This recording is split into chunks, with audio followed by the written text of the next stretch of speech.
Hillary Clinton's house is a reminder of the drama shaping her life.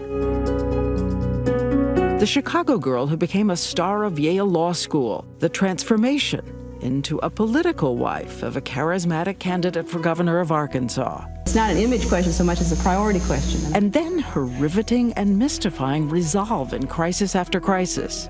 She says she was just living a lesson from her mother, who had been abandoned as a child, worked as a maid and a nanny, but never yielded to the cracks of her hard life while holding the family together.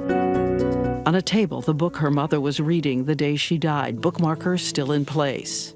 And right here, the table where she says a Secretary of State would come home and tell her mother about the stresses of life. As we sit together, an old stress has returned.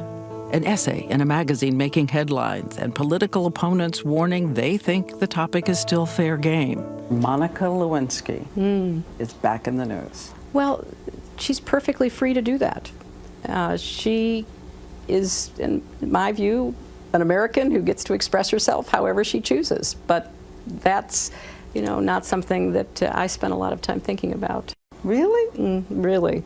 Really, yeah. I mean, I wrote about it in my book, Living History. I dealt with it at the time.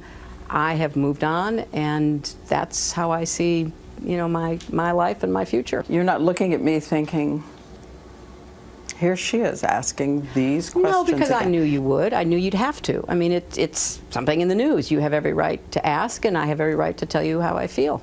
Did you call her a narcissistic Looney Tune? I am not going to comment on what I did or did not say back in the late 90s. Those words surfaced recently in notes from years ago written down by her late friend, Diane Blair. For her part, Lewinsky writes that her life was overwhelmed by ridicule. She has said she has lived all of these years as a punchline. Is there anything you would say to her about her life? Well, I would wish her well. I hope that she is able to, think about her future and construct a life that she finds meaning and satisfaction in.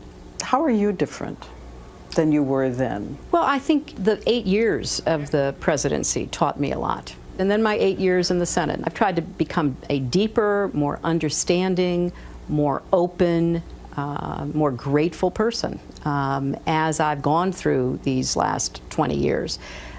Because I don't think we need more political combat in our country. Would you say vast right-wing conspiracy again? Is this vast right-wing conspiracy that has been conspiring against my husband since the day he announced for president? I probably would not, because I think that it became an excuse for not looking at what was clearly a concerted political effort against the Clinton administration, just as we have seen it against the Obama administration.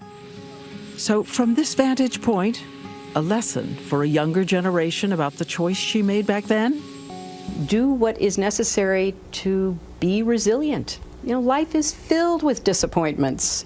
And, I've had a blessed life. I mean, I've had disappointments and setbacks and all the rest of it, and it's all played out in public and for the second half of my life.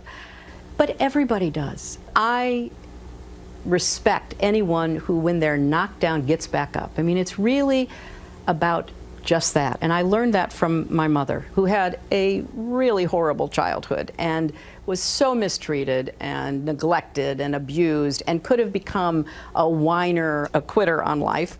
And she didn't. She kept coming back. And she told me, she said, you can be knocked down 8 times, 10 times, 100 times. What matters is whether you get back up.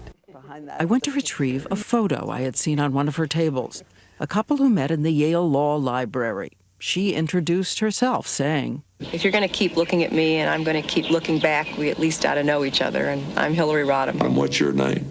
I couldn't remember my name. We have watched her defend him. I'm sitting here because I love him, and I respect him, and I honor what he's been through and what we've been through together. And then becomes Secretary of State with him there at her side. I am so grateful to him for a lifetime of all kinds of experiences.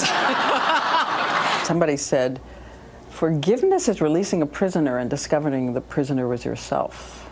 I am 100% in the camp that says forgiveness is mostly about the forgiver.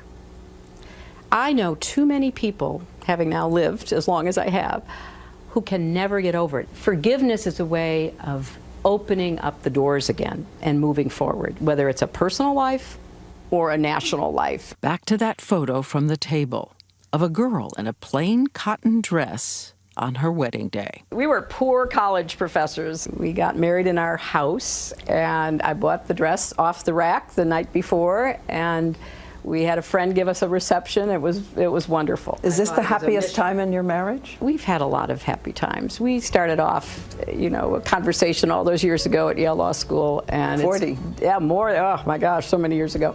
It's never stopped, and we make each other laugh. We support each other. It's really another one of my blessings.